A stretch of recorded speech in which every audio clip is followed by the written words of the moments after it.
জওয়ানের অস্বাভাবিক মৃত্যু ঘিরে চাঞ্চল্য ছড়ালো ঝাড়গ্রাম জেলায়। গোপীবল্লভপুর 2-এর বালিডিহা গ্রামের বাসিন্দা প্রয়াত রামকৃষ্ণ সেনাপতির পোস্টিং ছিল লাদাখে। সম্প্রতি ছুটি নিয়ে গ্রামের বাড়িতে এসেছিলেন ভারতীয় সেনার ওই জওয়ান। পুলিশ ও স্থানীয় সূত্রে খবর, মঙ্গলবার বালিডিহার কাছে দিঘিতে স্নান করতে নেমে তলিয়ে যান।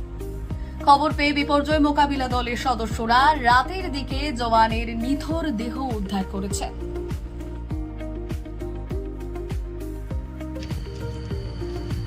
ঘটনাটা তো আমরা খবর পেয়ে ওখানে যাই, জানতে পারলাম ওখানে স্নান করতে গেছিলো। স্নান করে তারপর উদ্ধারকারী ব্লকের টিম গেছিলেন। উদ্ধার 9টা 10-15 দিকে ওনারা করলেন। তারপর তো মোটামুটি কিছু বুঝতে পারছি না কি হয়েছে না হয়েছে। তো আমরা ব্লকের এবং আমার গ্রামবাসী সবাই গেছিলাম ওখানে। আর নদীতে স্নান করে এইসব ঘটনা শুনলাম, তো খুবই দুঃখজনক ঘটনা। পহেলগাঁও কাণ্ডের জেরে ভারত পাক দ্বৈরথ এখনো দেশবাসীর স্মৃতিতে টাটকা। এমন আবহে ছুটিতে থাকা জওয়ানের অস্বাভাবিক মৃত্যু মেনে নিতে পারছেন না গ্রামবাসীরা। ঘটনা বলতে গত পরশুদিন ও আর্মি থেকে এসে ছুটিতে আসছিল এবং ওর পরীক্ষা ছিল, পরীক্ষার জন্যই ছুটিতে এসছে।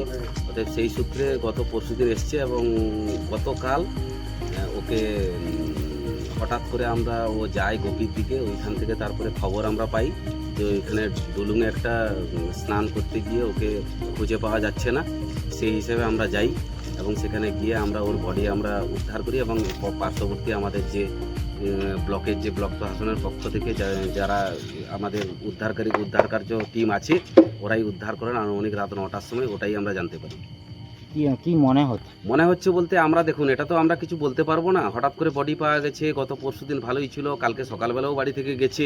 অতএব সেই হিসাবে যেটা ময়নাতদন্ত হবে, যেভাবেই প্রশাসনের পক্ষ থেকে যেভাবে খবর আসবে ওটাই আমরা জানবো। তারপরে কি হয়েছে না হয়েছে আমরা তো বুঝতে পারছি না। ময়নাতদন্তের পর জওয়ানের দেহ বাড়িতে আনা হলে শোকে ভেঙে পড়ে গোটা গ্রাম।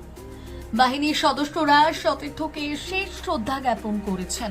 পরে শেষকৃত্যের জন্য দেহ তুলে দেওয়া হয় পরিবারের সদস্যদের হাতে। ব্যুরো রিপোর্ট, আজকের ঝাড়গ্রাম।